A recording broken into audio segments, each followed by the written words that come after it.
Mr. Beavis, how has your hometown of Tallahassee influenced you throughout the years? Wyatt, when I grew up here, raised here, we were still a small little town. You had to go out to West Tennessee Street to get a McDonald's hamburger or a pizza. Most of my influence came from Leon High School. I graduated in 1968, and we were really the only big public high school in town. So I got to know and got to go to school and got to be friends with a cross-section of the community. We had our 55th reunion, I think, last year, but they're long-lasting friendships. In what ways do you support the Tallahassee community? I just wrote a check to the Marzook Shrine Temple and left it at the front desk for Boston Butts. I mean, you know, that doesn't sound like much, but the Marzook Shrine Temple does an awful lot of good in our community and our state. I served on the board at Big Bend Hospice for 22 years. My years at hospice was very, very rewarding. Served on the board at TMH for 15 years.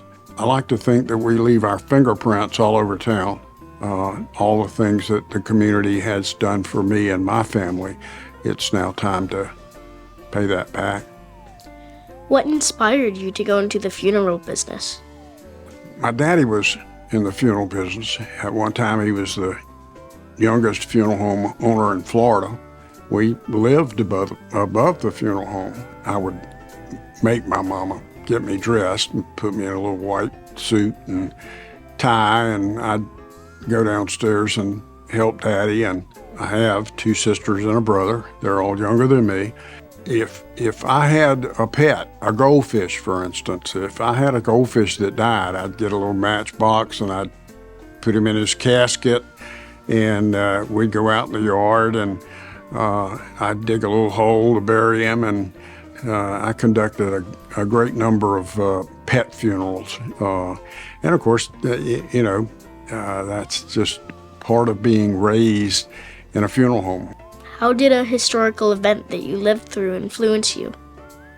Probably the year 1968. We were right in the middle of the Vietnam War. Woke up one morning and found out Senator Robert Kennedy had been shot. Dr. King was killed. It was a life-altering year. What's the most important lesson you learned when you were a kid? Well, what I appreciate most in my experience in my business is life itself. I mean, when you wake up in the morning, make the most of it. Listen to your parents. You'll look back 50 years from now and say, darn, she was right. What are you proudest of in your life? Oh, that's the easy one. 2 kids and 6 grandkids. Their mama was a teacher for 34 years.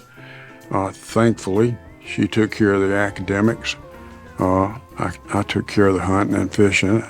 But yeah, my 2 kids and my 6 grandchildren we're very proud of all of them. What do you still want to accomplish?